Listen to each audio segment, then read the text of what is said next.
নমস্কাৰ মই তন্তুগুৰু শ্ৰী দিৱসাসী মোৰ ইউটিউব চেনেল সকলক স্বাগতম জনাই আছে জয় মা কামাখ্যা।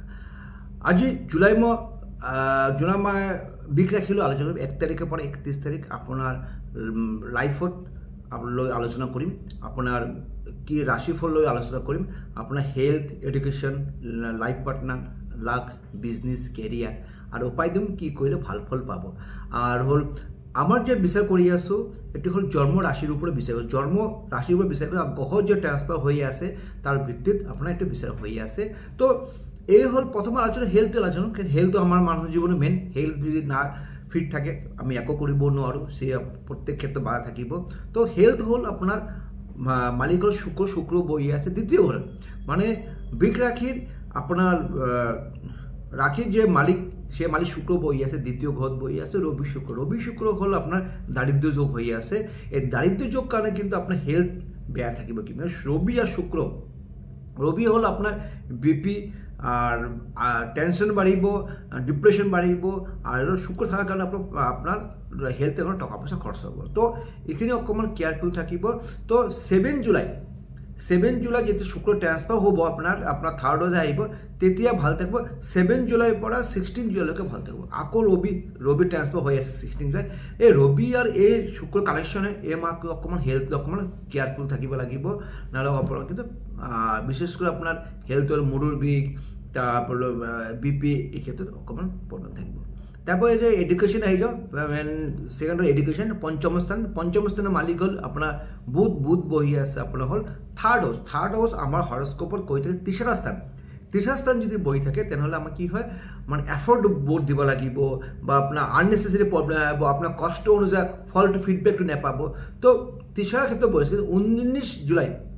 19 জুলাই আকৌ বুধ ট্রান্সফার হয়ে আছে, রবি ঘর আহি আছে। রবি ঘর যেতে বুধ আহিব তেতিয়া কিন্তু ভাল থাকে। 19 জুলাইলৈকে কিন্তু আপনার কিন্তু প্রবলেম থাকিব, আপনার কর্মস্থানে বাধা থাকিব বা এডুকেশন ক্ষেত্রে যা ফর্ম ফিল আপ করতে বাধা থাকিব, মানে আপনার এডুকেশন ক্ষেত্রে বাধা। তো যা কিছু কিন্তু আপনার যে ভাবিছে আপনার হায়ার এডুকেশন কারণে ফর্ম ফিল আপ করব, 19 তারিখ পিছত করে ভাল ফল পাব।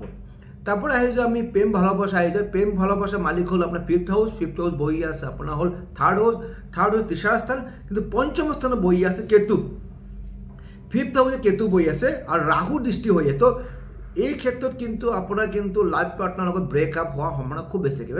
মানে রাহু যেটা যদি দৃষ্টি দি থাকে তেনেহলে আপনার প্রবলেম ফেস করবে লাগে। তো অকমান কেয়ারফুল যদি আপনার প্রেম কৰি আছে বা কালো আপনার সম্পর্ক আছে তো অকমান কুল মাইন্ড থাকিব, নহলে কিন্তু আপনার প্রবলেমটো বাড়িব। কিন্তু তারপরে আহি যাও লাখ ভাগ্যস্থান আহি যাও। ভাগ্যস্থান মালিক হল আপনার হল শনি বহি আছে 10 হাউস কর্মস্থান খুব ভাল। ভাগ্যপতি শনি বহি আছে আপনার 10 কর্মস্থান। তো লাক সাপোর্ট করব। এই ক্ষেত্রে আপনি এই মাহত আপনি যিকোনো ক্ষেত্রে আপনার বিজনেস কৰিব পাৰে বা কিছু আপনাৰ শেয়াৰ মাৰ্কেটে ইনভেস্ট কৰিব পাৰে বা গাড়ি কিনিব পাৰে বা প্ৰপাৰ্টি কিনিব পাৰে, খুব ভালো হব। আৰ যদি ভাবে আপনাৰ চাকৰি সাৰ্ভিস কৰে আছে আপনাৰ বেলেগ জায়গা আপনাৰ শিফট কৰিব বা খুব ভাল। কিন্তু তো এই মাহত লাকটো ভাগ কৰিব।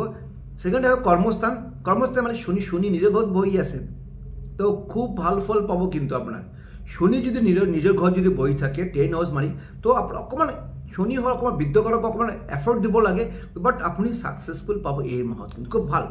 তো আহি যাও আপনার লাইফ পার্টনার 7 হাউসের মালিক হল মঙ্গল বহি আছে দ্বাদশ নিজের ঘর।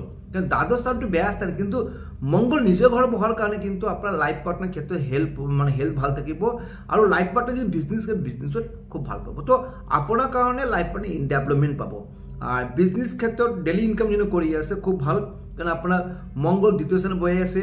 যেটো সেভিংস করব, সেভিংসের ফলটো পাব ভাল। আর সৰু এটা টিপস দিয়ে আছো, আপনি যেতিয়া গা ধুব অকমান গোলাপৰ জল দিব। গোলাপৰ যদি আপনি গা ধুব পাৰে কন্টিনিউ 1 মাহ কৰিব পারে, তাহলে আপনার শুক্র পারবে। শুক্রটা অকমান আপনার রবি শুক্র দারিদ্র কারণে বেয়া হয়েছে।